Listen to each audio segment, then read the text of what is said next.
It's that time of the month when we bring you our special roundtable panel discussion.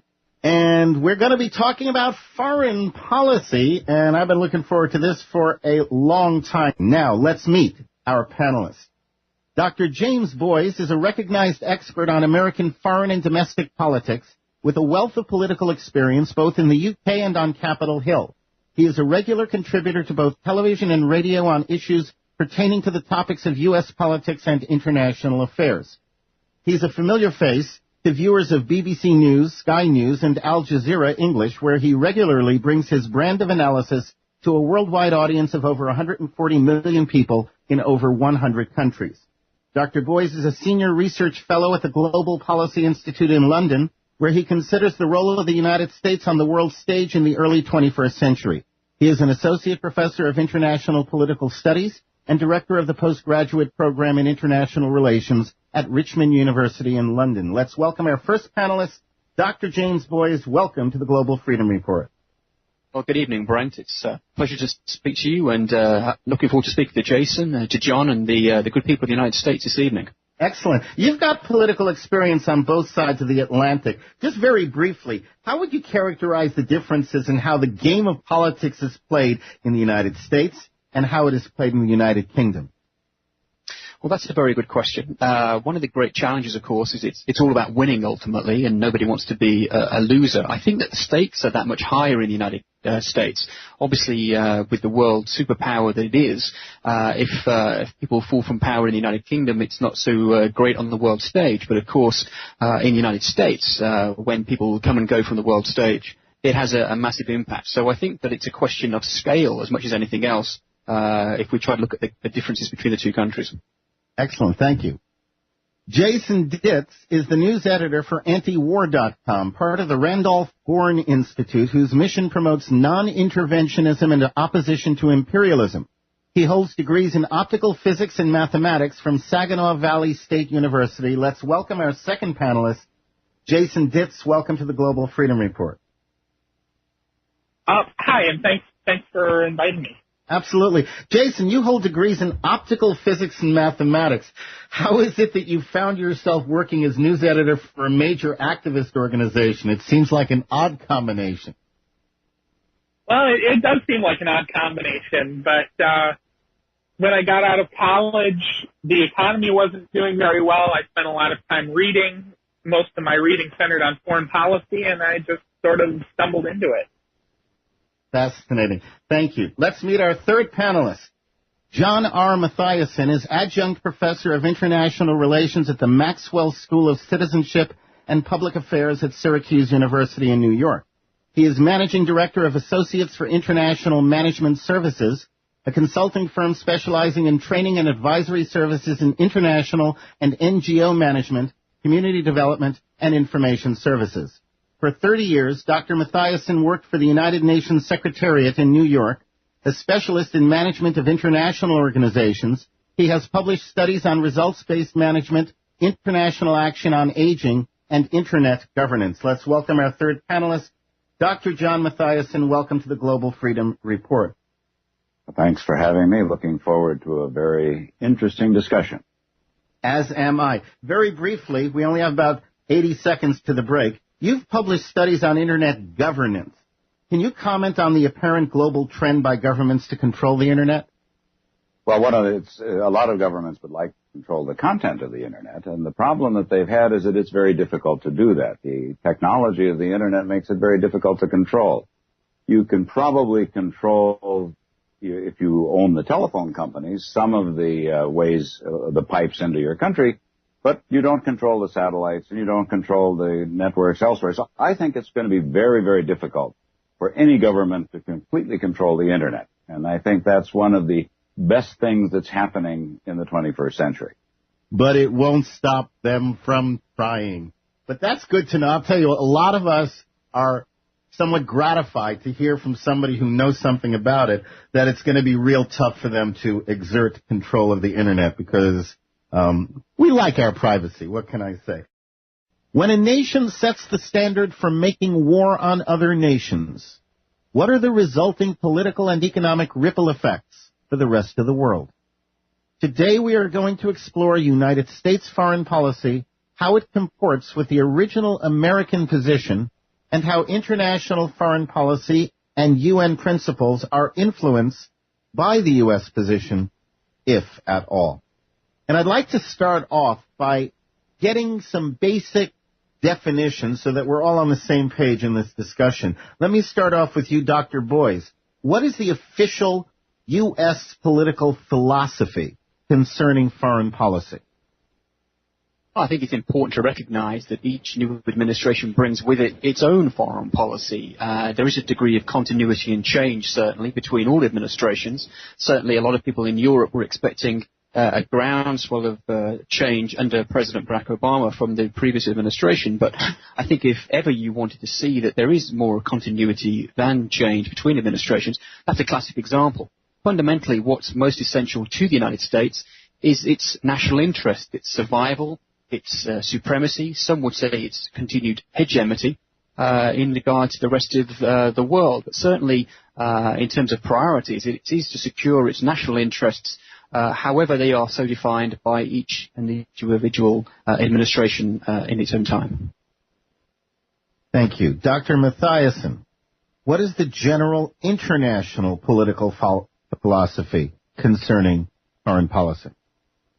Well, look, first of all, the United States is a member of the United Nations, and there was an agreement after World War II to try to establish a kind of order which was actually a peaceful order. And the U.S. was one of the parties that most pushed for this. Fortunately, everyone else agreed with it. But it's something which evolves, but evolves very slowly. The international community works on an assumption that it's better to have order than disorder. And war, by definition, is disorder. So you try to avoid it. And in fact, all of the preamble of the UN Charter specify a lot of good things that ought to happen. The mechanics of how to make it happen, have a lot to do with how states exercise their foreign affairs. So in that sense, we're part of a larger picture, and we were among those who defined that picture, and presumably we should then live by it. All right, thank you. Now, Jason Ditz. Jason, what is the libertarian political philosophy, if such a thing actually exists, concerning foreign policy? Well, of course, there's disagreement among libertarians about it. Pardon me, Jason. Hang on, Jason. I don't know what's going on, but for some reason I'm not hearing you properly. Is your connection solid? It seems to be, yes. Okay, we're having a problem with you. Okay, I think what I'm going to try to do is I'm going to disconnect and reconnect with you right now, Jason. Okay? And I'll call you right back, and let's see if we get a better connection, okay? Thank you. So bear with us, folks, and everything. We just called Jason right back. And there we go. And let's see. I hope this works. If it doesn't, I'll have to get Jason on a phone line. Hello? Jason. Yeah. Yeah, that sounds a bit better. So let's try that again. Libertarian political philosophy concerning foreign policy. Okay, well, there's a considerable difference among libertarians about foreign policy, but as a general principle, libertarians like government to be as small as possible, and since one of the biggest abuses of big government is fighting wars, the libertarian ideal should be a very minimal foreign policy with very minimal contact with other nations except what is the bare minimum necessary. Excellent. Now, I have a request, panelists. Since the two of you are doctors and one is not, may I call everybody by his first name? Yeah, that's no problem with me at all. Excellent. Thank you. Don't bother me at all. All right. Excellent. Over the last 10 years, the United States has engaged in a consistent pattern of expansion into foreign countries. Today, the U.S. is making war, without congressional declaration, I might add, on just about any country that does not serve its political interests, or at least it seems to be.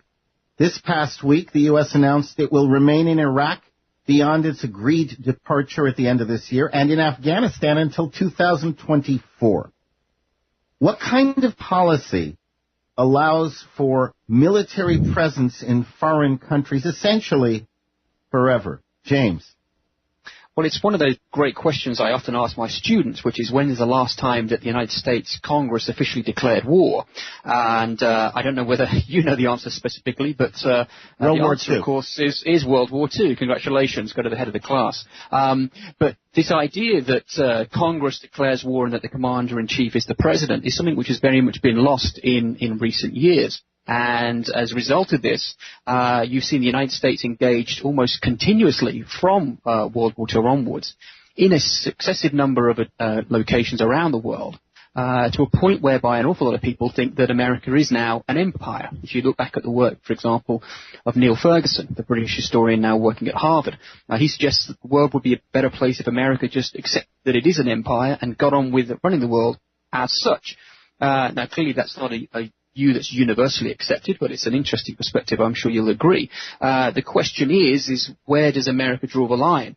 It would suggest that it goes into nations to try to restore liberty, democracy, and all these freedoms that America claims to stand for. But that clearly is a situation which seems to be getting America into more and more problems around the world as its global reach continues to expand. How would you respond to the same question, John? Well, first of all, it's very interesting. I know it is the first time you had a declaration of war last time was in World War II. What we've had since then is a series of what I suppose they used to call armed conflict. About half of those, strangely enough, were in an international consensus. For example, the Korean conflict, the U.S. entered under Chapter 7 of the Article 7 of the UN Charter, which said that if there is a violent threat to peace and security, you can, with an authorization from the Security Council, bring force to prevent it. And that was certainly the case in Korea. It was also the case in Iraq 1, strangely enough, because the one thing that everyone agreed in after World War II is that no country could invade another one and keep the territory. Saddam Hussein tried to do that. And the Security Council said, okay, we're going to give a coalition the authority to be able to resist it. And most recently, in Libya, the Security Council again authorized the use of force to protect civilians against reprisal. So about half of the conflict have, if you will, an international sanction. The other half don't. That's where the problem relies. For example, the Gulf War number 2 didn't have a Security Council resolution, and as a result, to a certain extent, one of the reasons that it cost several $1 trillion to the U.S. taxpayer, because it wasn't a shared burden. So I think you have an interesting balance here. It isn't because the United States is the only one who can do it, because in a lot of these cases, it was more than the United States. On the other hand, it's supposed to be, in terms of maintaining international order, a kind of an issue of the option of last resort. Now, if you go beyond that, then you have a new problem. But frankly, this is one of these things that you have to deal with. I would also add that there are some new concepts appearing. They're not based on the idea that you have to enforce democracy, but there is a thing called R2P, responsibility to protect, that if a government, any place, oppresses in a very violent way population, the international community has an obligation to protect those civilians. And to a certain extent, that was the basis of the Libya resolution, for example. Jason, does the U.S. approach to foreign relations and making war encourage other countries to do the same thing? If we're out there saying we're going to make war with anybody we have any kind of interest in, does that in some way give permission to other countries to do something similar? Well, it may well, but certainly with the United States having by far the most expensive military on the planet, I don't think that any other country can cause nearly as much of a problem on the international stage as the United States can. But what I mean is like, for example, not on the international stage, but there are other countries who, within their own sphere of influence, right now China has something going with the Philippines and Vietnam over a couple of disputed islands, and it may not be a global issue, but within that region, it's a big issue. And I just wonder if you think that countries are encouraged to take similar, hey, Big Daddy did it, why can't we? Well, I'm sure that if it comes up to a discussion at the UN Security Council, the U.S. would be cited as a precedent for a lot of these actions, but I'm not sure that anyone sees these as benefiting the United States, so it doesn't seem like if we're setting an example, we're setting a particularly good example. John, is that true? Is that true? Does something like that then, come up before the UN General Assembly or the Security Council? And bear in mind that the General Assembly and the Security Council are two different things. Right, but the nice thing about the Security Council is that it represents you can't get the Security Council to act until basically most of the people who have military power, one way or the other, are in agreement, and it usually has to do with the fact that you violated one of the basic rules. General Assembly is slightly different, but even there, this kind of issue doesn't come there. It's an interesting world. Think in terms of the fact that the basis for the use of force in global politics has declined. If you went and compared, let's say, the last 20 or 30 years with the previous 30 or 40 years, you'll find that conflict has gone down. Now, the conflict focus has shifted. It has a lot to do with internal conflict inside states, rather than conflicts between states. And if you look at where you try to get an international basis for finding a solution, you'll find the peacekeeping operations of the UN are almost inevitably now, and this is in contrast to 20, 30 years ago, inevitably in an issue of failed states. If you look at the 20-odd peacekeeping operations currently in place, most of them are in failed states. And the reason you do that is that if you don't, you've got a situation which, to your civilian population, is untenable. And so I think, in that sense, it's very good. I have to say, in passing, that the U.S. does not, under normal circumstance, participate in peacekeeping missions. The U.S. Congress has passed legislation which prohibits it from being inside UN operations. So it's an interesting case of the UN. When the UN goes in, the U.S. isn't there. James, do you think that the position of the U.S.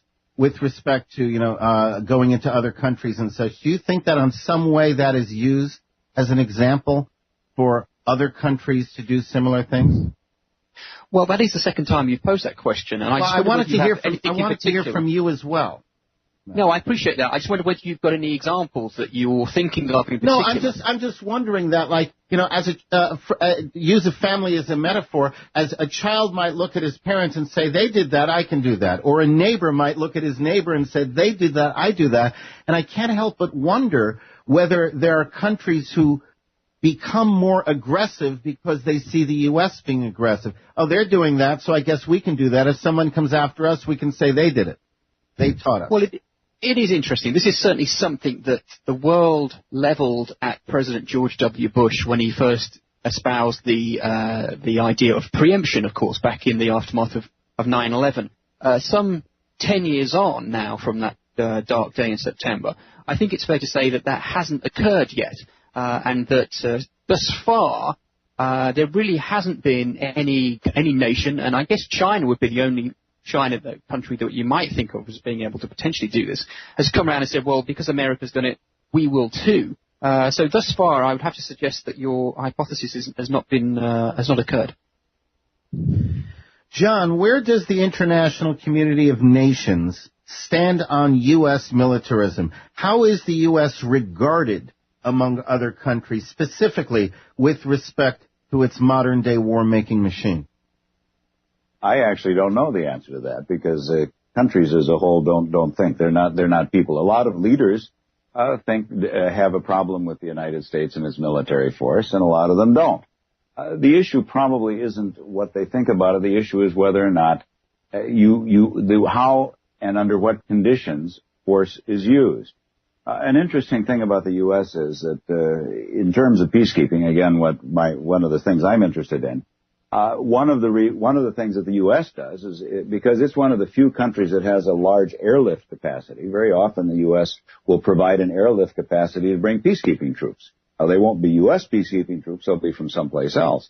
But the best indication, I suspect, is Iraq 2, the 2003 Iraq War.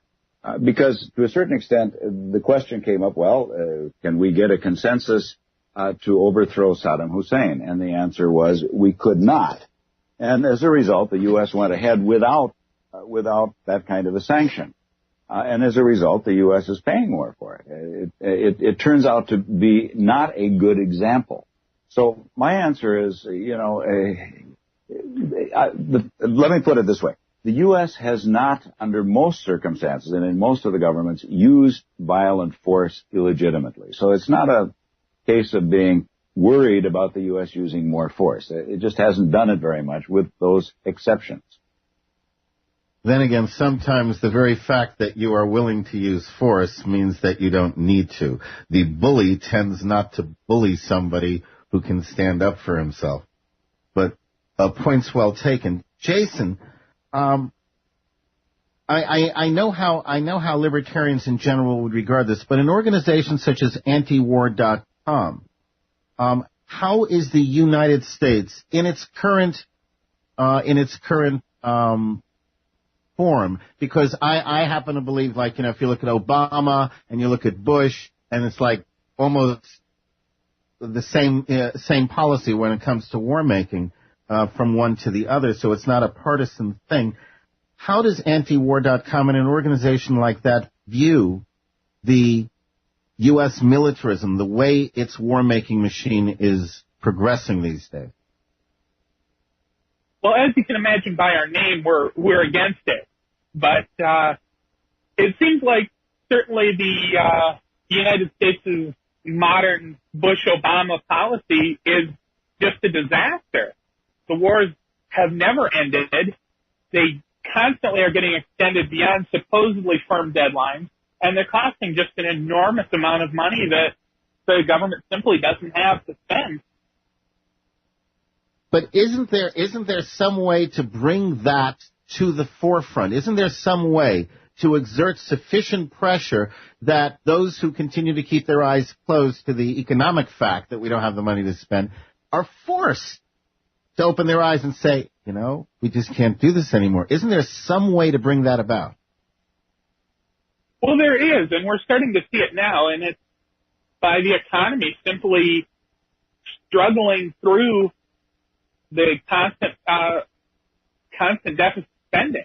And there's no way to keep these wars going at their current level and have a balanced budget. And people are starting to at least vaguely recognize that, even if it's not quite been enough to bring them to any sort of reasonable conclusion about what that means. James, wars are known to make money for the international bankers because they loan money to both sides. Whoever wins, whoever loses, the bankers win. So wars have historically taken countries out of the doldrums of bad economies. Does the current state of the U.S. economy, in your opinion, have an influence on current U.S. foreign policy? Basically, I've got 2 points to address here. The first is that there's a real degree of hypocrisy in some respects, because the United States is often criticized around the world for having such a huge defense budget. But of course, what that does is it allows other nations who rely upon the United States for what John was referring to with the heavy lift equipment. It allows those other nations to spend considerably less upon our defense, knowing that we can rely upon the United States as that umbrella, as it did during the Cold War, for example. So we can have more GDP spending on social policies.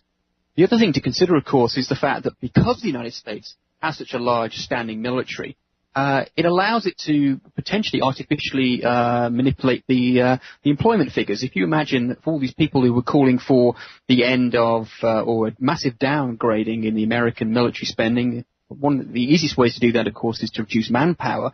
Think about what the impact that would have upon the American employment figures or the unemployment figures. It's currently hovering just under 10%.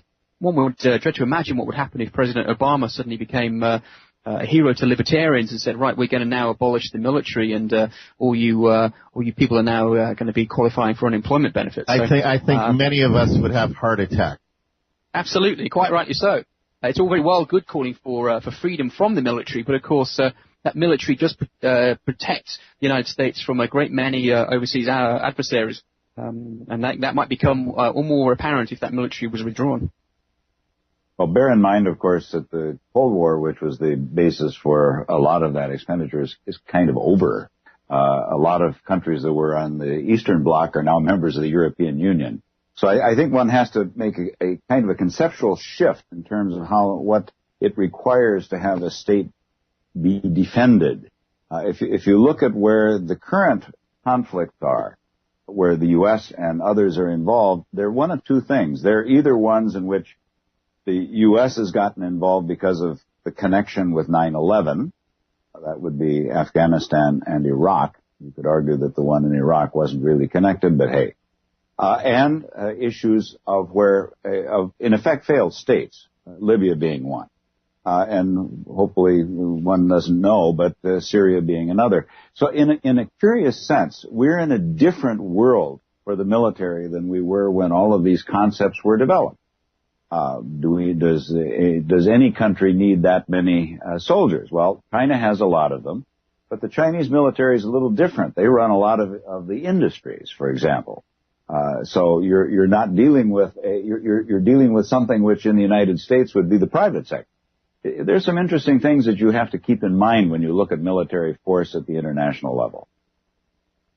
So I didn't know that, actually. Now that you say that, I realize I had no idea. So the Chinese military run, I was going to say, what we would consider the private sector. I didn't know that. And it makes sense. Well, that's they've got a lot of discipline. They have a lot of capital. Yeah. Now it isn't all of them. There's a very active private sector as well, but many of what you would consider elsewhere to be state-owned are in fact run by the military. That's not only the case with China. There are a number of other countries which have that, but it's a different view of what the role of the military is. And but the very fact that I find it surprising, and if I find it surprising, other Americans would probably find it shocking, tells you that we've been weaned in a way of thinking of these issues. We in the United States have been weaned to think of these types of issues very differently than much of the world thinks of these same issues. Makes sense to me. Yeah, it does. The U.S. is stepping up its use of drone aircraft to attack sovereign nations. Thousands of innocent citizens have been killed by these attacks. Yet, those responsible are never held accountable. Now, I would say for criminal acts, because the killing of innocents is a criminal act unless you have a legitimate war, and we've all agreed that the wars have not been declared by Congress. So my question, how can international foreign policy principles be used to stop what effectively is a rampage of robotic killing being pursued by the United States and its allies? Who wants to start with this one? Jason. Okay. Well, I would say the short answer is they really can't. There's really nothing that can be done about this drone war externally because, of course, these people are in the United States. The United States is not going to turn them over to an international criminal court for bombing a houseload of civilians. And really, there's no reason to expect that the international community can do anything about it. Well, John, is that true? We're told we live in a global world. We're told we have this international community. Does it have any ability to stop what effectively is the killing of innocents? The reality is that in the international system, you do things because it's the right thing to do, and you don't do things because it's the wrong thing to do. And there aren't the only methods of of holding countries accountable is really in terms of their own values and the international values.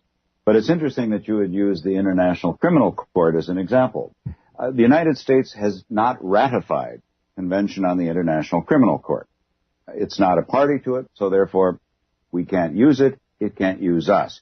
In fact, that's one of the more interesting things about U.S. foreign policy related to this international system. There are a lot of agreements which set norms and standards, and the U.S. is not party to them. I can give you two examples.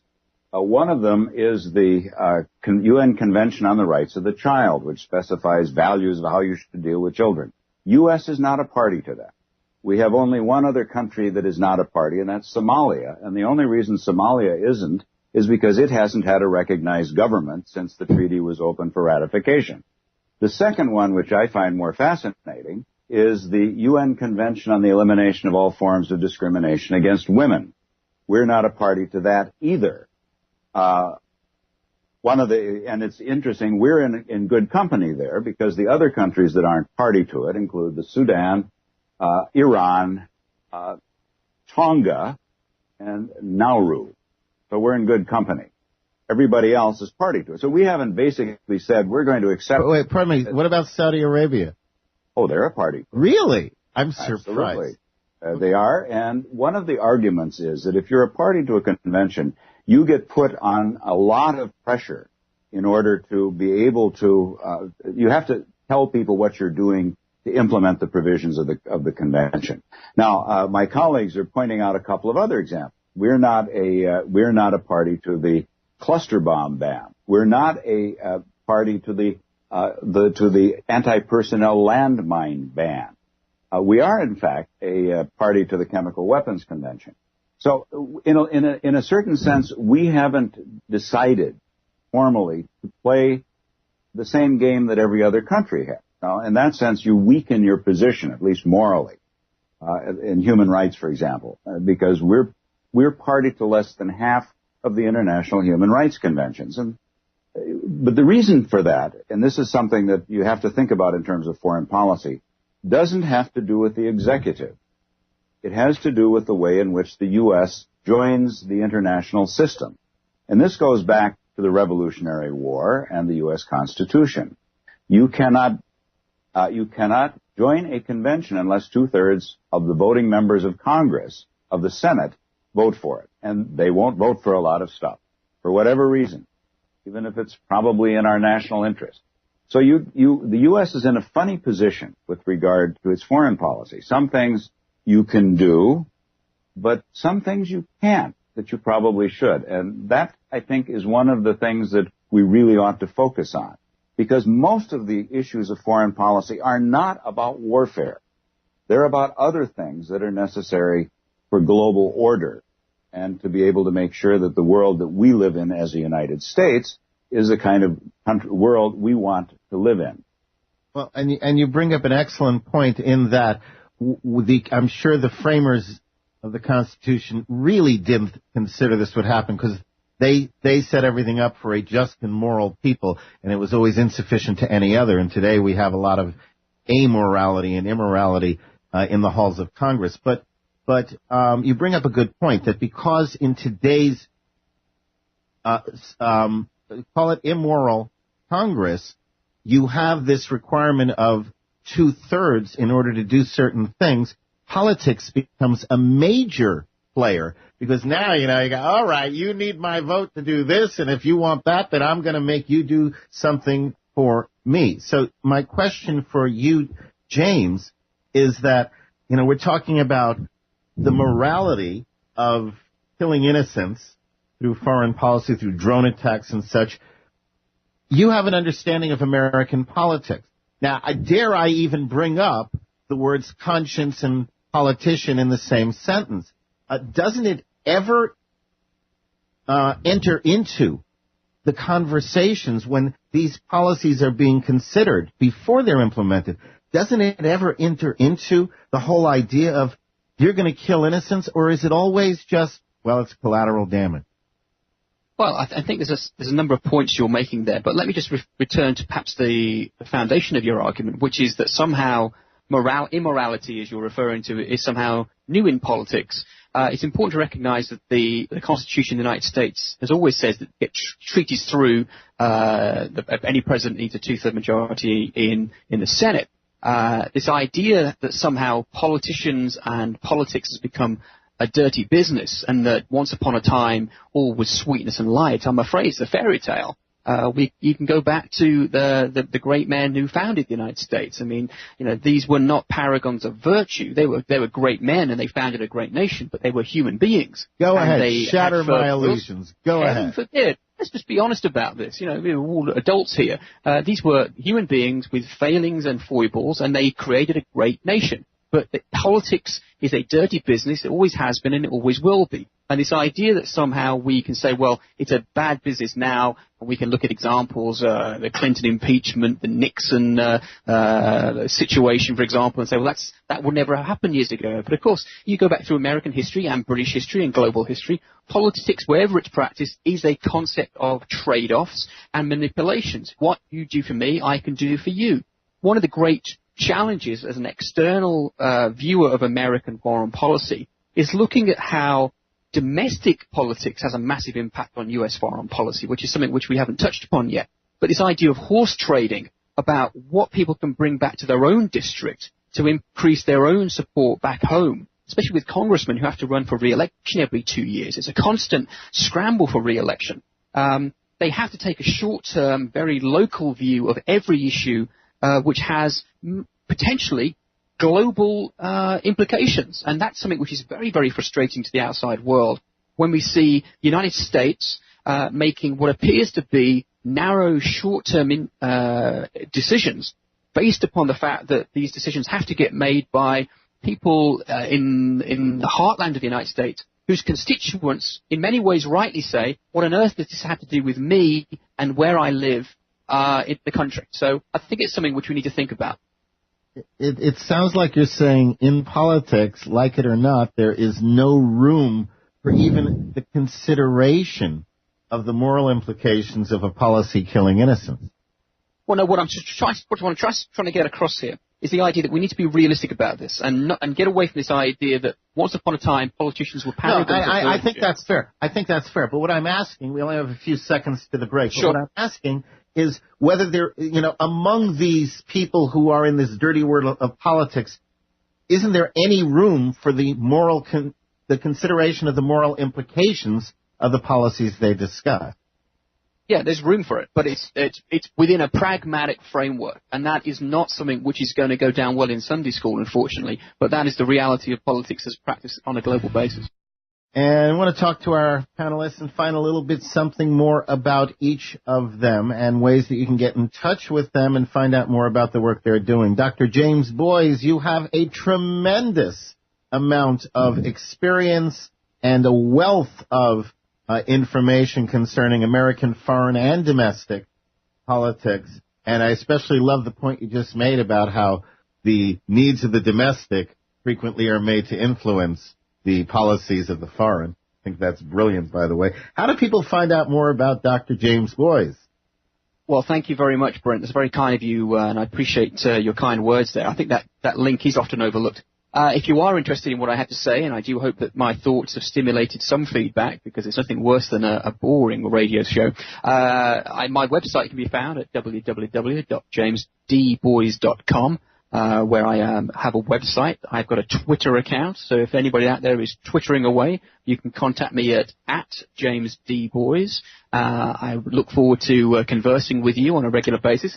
If anybody's going to be in either California or in Rhode Island, I will be in the United States. I'll be at the ISA conference in Pasadena on Saturday the 24th, where I'll be giving a paper upon Robert McNamara and the price of foreign policy. And I will be at Rhode Island in November, another ISA conference in Providence, in that state, where I'll be giving a tour that looks very much at perpetuation of a war on terror. The idea that America's been engaged in a war on terror for decades, not merely for the last decade. So there's a few things I've got in the pipeline. I'm doing work on Robert McNamara. I'm looking at a paper that looks at the relationship between the Kennedy family and the Churchill family. So I've got a lot irons in the fire, shall we speak, and look forward to hearing from any of your many viewers on a regular basis at my website or my Twitter account. Well, actually, we don't have any viewers. We're a radio show. Sorry, listeners. You're going to forgive me. It's 11:30 at night here in London, so it's been a long day. I understand. That's fine. You mentioned the first event on the 24th, but you didn't mention the month. Is that September or October? Sorry, I apologize. Yes, that's September 24th in Pasadena at the Hilton. It's an ISA conference, International Studies Association conference, looking at Robert McNamara and the price of power. And can people find out more information about both events by going to the website? They can certainly go to the ISA website. They can go to my website, www.jamesdboys.com. They can send me an email, james@jamesdboys.com, or follow my Twitter account. Excellent. Thanks so much. Appreciate that. Jason Ditz, news editor for antiwar.com.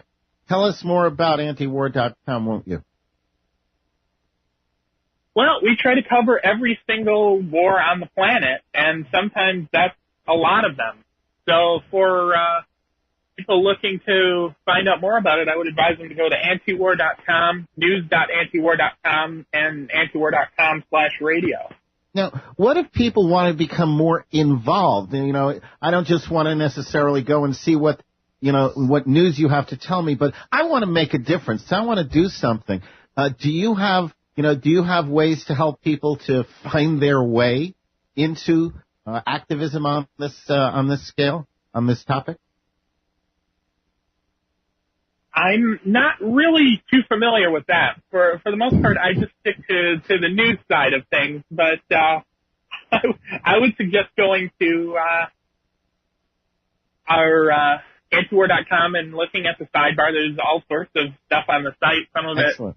it that is very rarely looked at. I didn't mean to hamstring you there or anything. I want people, I want people to become involved. I'm always trying to get people to become more involved. We have a serious problem in this world with complacence.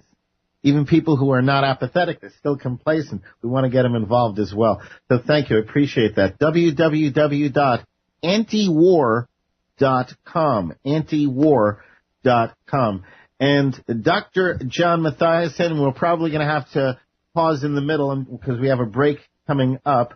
But you have this tremendous amount of experience in international relations. You're an adjunct professor of international relations.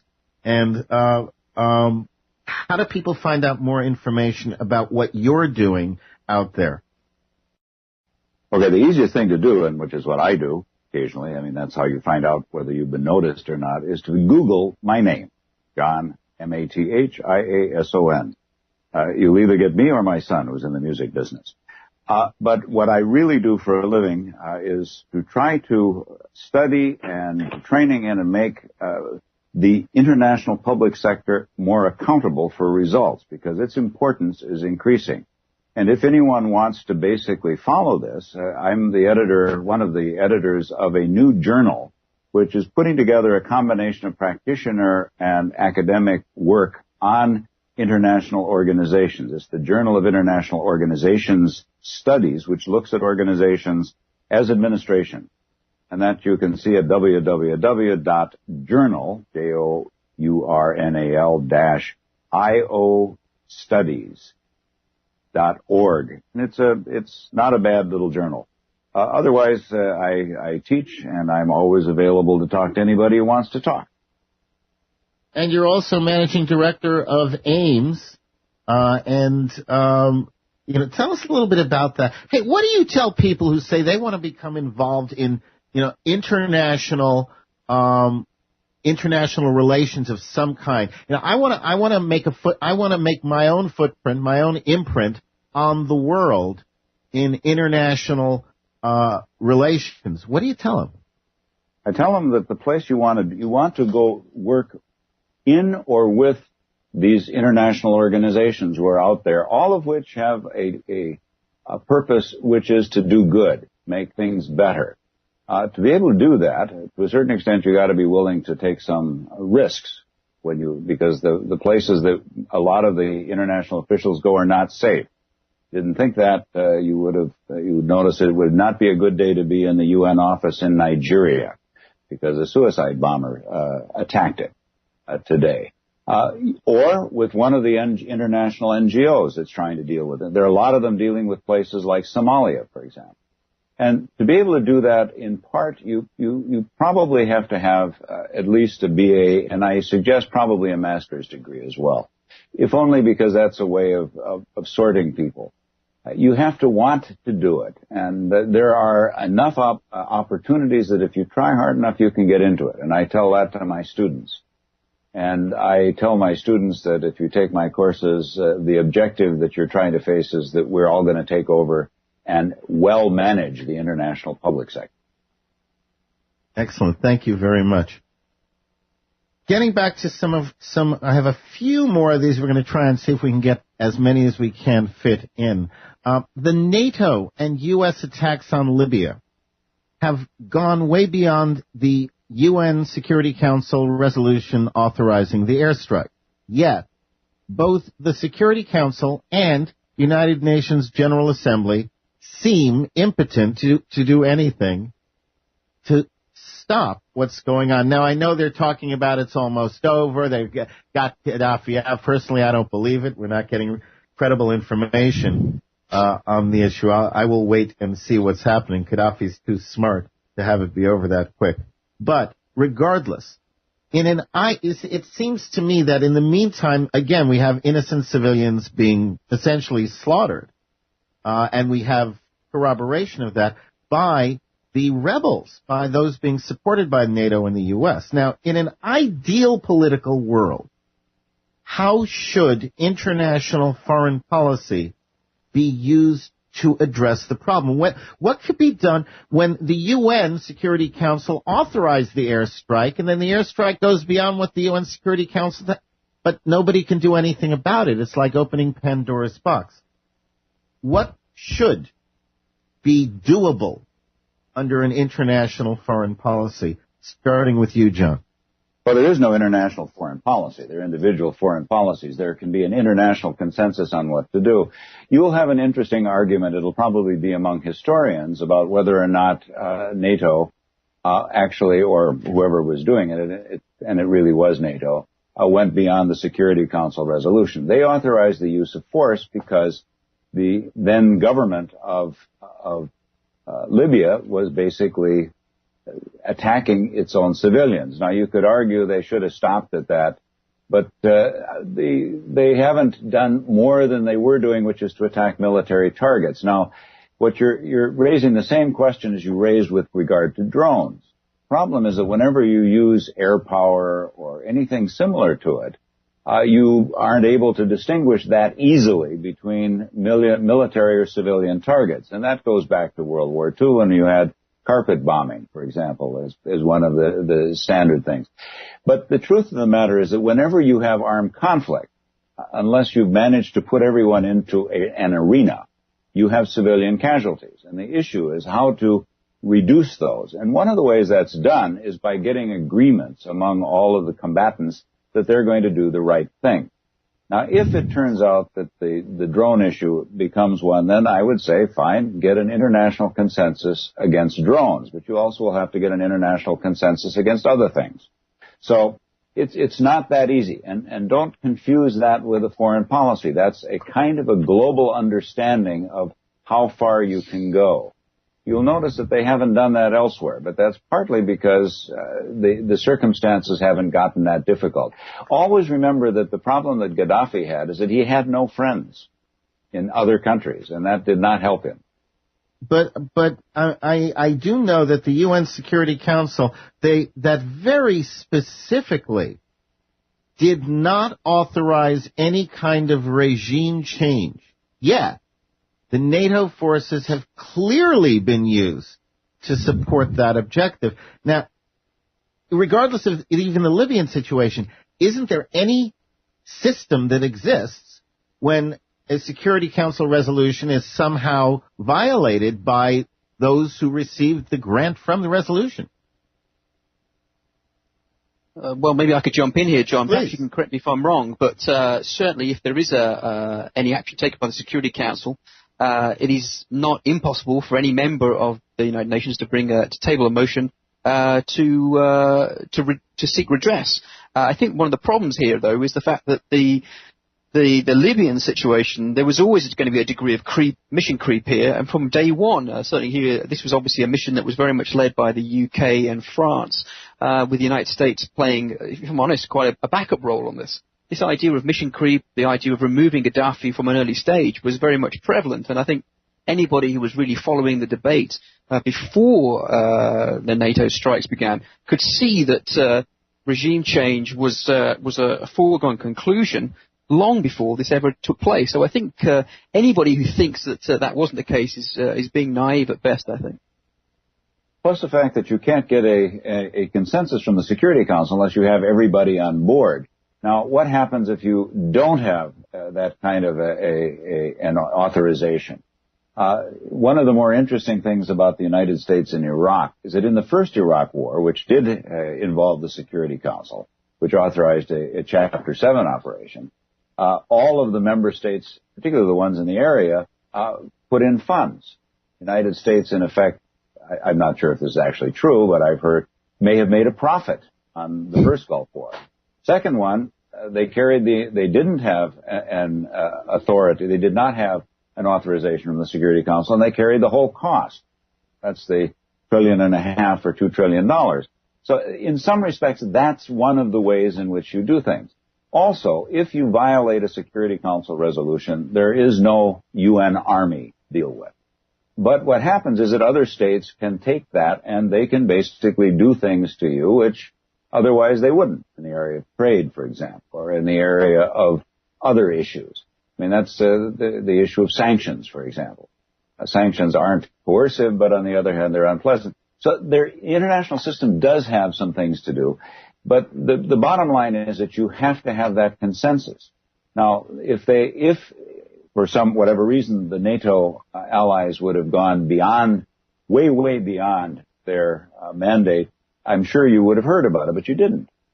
In other words, there was a tacit acceptance of that particular line of action. I think the Russians kind of made some noise, but they've been very quiet about it. They also abstained. They didn't actually go along with it.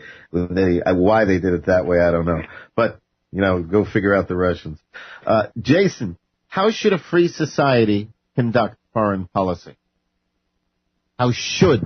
I would say a free society should conduct as little foreign policy as possible and let individuals deal with foreign trade and things like that on their own.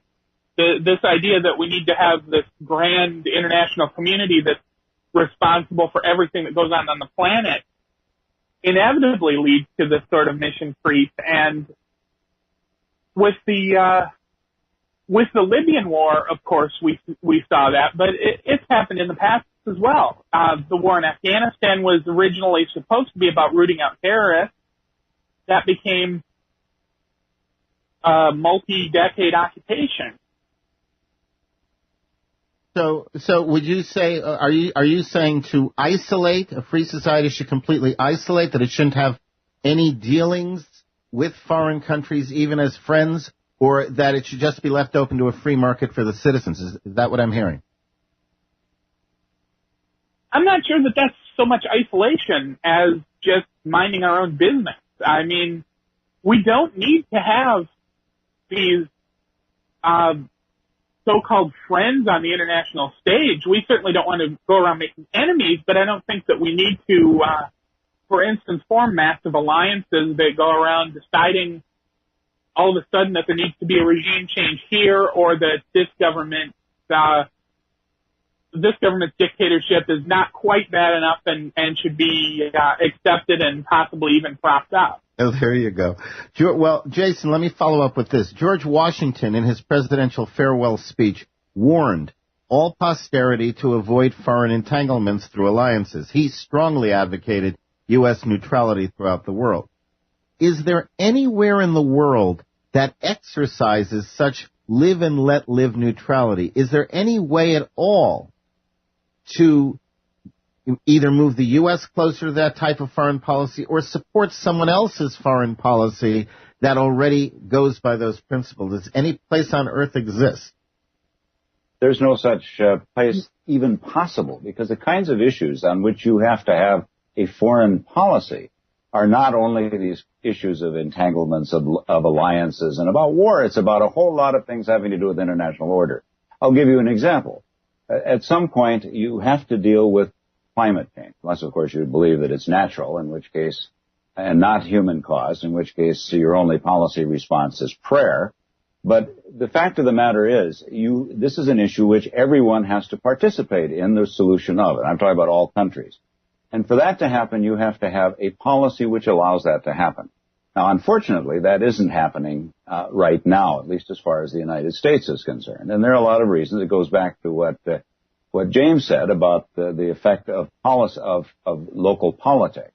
But the fact of the matter is, the main issues that you have to deal with in foreign policy are issues of international order of a different kind. The issue of climate change, the issue of crime, for example, transnational crime, the issue of international finance, where, in effect, no single country can protect itself. It has to be done collectively. And that's a trickier thing. George Washington didn't have that problem. We can't argue with that. All right, panelists, final comments. Figure about 30, 45 seconds or so, maybe a minute. Starting with you, Jason. Well, I would say that George Washington may not have had that problem, but that the problem was largely created by this regime of foreign policy and international entanglement, rather than it being something that simply is a part of the modern reality. Great. James, final comments on foreign policy issues. Well, first let me thank you and Jason and John for a stimulating conversation, and just let me finalize by saying that the United States has never been free of foreign entanglements. Even George Washington was dealing with the French and establishing diplomatic relationships with the British just as soon as possible. America has not and cannot be isolationist in the 21st century. And John Mathiasson, you'll have the final word. Well, thank you very much. What I'm going to say is that foreign policy must be multilateral foreign policy in the future, because the issues that we really have to deal with are multilateral issues, and it's in our interest, if we want to lead morally, to also participate actively.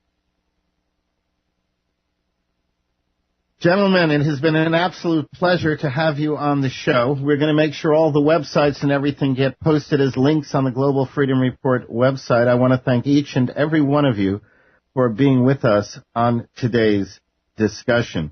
The original question: when a nation sets the standard for making war, what are the resulting political and economic ripple effects? How does it all comport? Now maybe you have a little bit more information and you can come to your own conclusions on that same issue. Dr. James Boys, Jason Ditz, Dr. John Mathiasson, thank you again so much for your participation, and God bless you all in the work you are respectively doing. Thank you very much. Good night, America. All right. Thanks so much. God bless you all.